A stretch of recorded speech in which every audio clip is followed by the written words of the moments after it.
Assalamualaikum warahmatullahi wabarakatuh.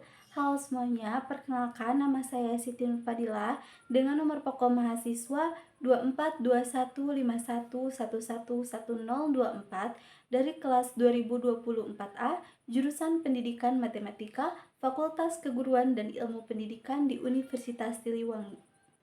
Di dalam video ini saya akan membahas perkembangan emosi dan sosial peserta didik serta implikasi dalam pembelajaran untuk memenuhi salah satu tugas dari mata kuliah perkembangan peserta didik dengan dosen pengampu Ibu Elis Nurhayati, Sarjana Pendidikan, Magister Pendidikan. Yang pertama ada perkembangan emosi, yaitu kemampuan individu dalam mengenali, memahami, dan mengelola emosinya. Labudesari dan Siastria pada tahun 2018 menekankan bahwa regulasi emosi yang baik memungkinkan siswa lebih fokus dalam belajar dan tidak mudah stres. Dan yang kedua ada perkembangan sosial, yaitu berkaitan dengan bagaimana seseorang membangun hubungan dan menyesuaikan diri dengan lingkungan sekolah. Ariston dan Prahasini pada tahun 2018 menjelaskan bahwa interaksi sosial yang baik meningkatkan motivasi akademik siswa.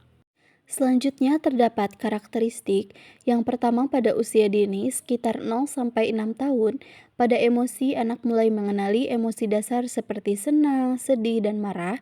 Pada sosial masih bersifat egosentris dan belajar berinteraksi dengan orang lain. Yang kedua pada usia sekolah dasar sekitar 7-12 tahun, pada emosi keterampilan empati berkembang lebih baik dan sosial anak mulai memahami norma sosial dan bekerja sama dengan kelompok. Dan yang ketiga, pada usia remaja sekitar 13-18 tahun, pada emosi mengalami perubahan emosi yang lebih kompleks akibat pengaruh hormon dan pada sosial lebih terpengaruh oleh lingkungan sosial dan mulai membangun identitas diri. Selanjutnya, ada implikasi dalam pembelajaran. Yang pertama, interaksi sosial yang sehat meningkatkan prestasi akademik. Menurut Ariston dan Prahasini pada tahun 2018 menjelaskan bahwa siswa yang memiliki hubungan sosial yang positif cenderung lebih percaya diri dan aktif di dalam kelas. Yang kedua, pengaruh emosi dalam belajar. Menurut Labudesari dan Siastria pada tahun 2018, siswa yang mampu mengontrol emosinya lebih mudah memahami pelajaran dan menyelesaikan tugas dengan baik, begitupun sebaliknya. Dan yang terakhir, peran guru dalam membantu perkembangan emosi dan sosial siswa.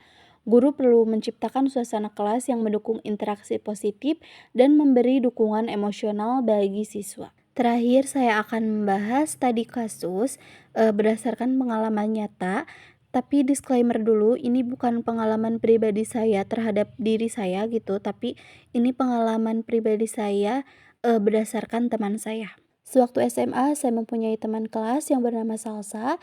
Dia ini sangat amat introvert, dia ini sulit berbicara di depan kelas, dia jarang berpartisipasi dalam diskusi, dan lebih banyak diam ketika diberi pertanyaan. Bahkan selama kelas 10 pun, saya pribadi jarang sekali berinteraksi dengan dia karena memang dia menutup diri. Tetapi ternyata itu bukan terjadi dengan saya saja, teman-teman saya pun mengalami hal yang sama, tidak pernah berinteraksi dengan Salsa ini. Kemudian pada saat kenaikan kelas, saya dan teman-teman saya menceritakan Salsa kepada wali kelas baru saya dan wali kelas saya menerapkan beberapa strategi, diantaranya sebagai berikut. Yang pertama, wali kelas saya berkoordinasi dengan setiap guru yang mengajar untuk selalu memberikan pujian atas apa yang sudah Salsa capai meskipun hanya sedikit. Yang kedua, memberi tugas bertahap.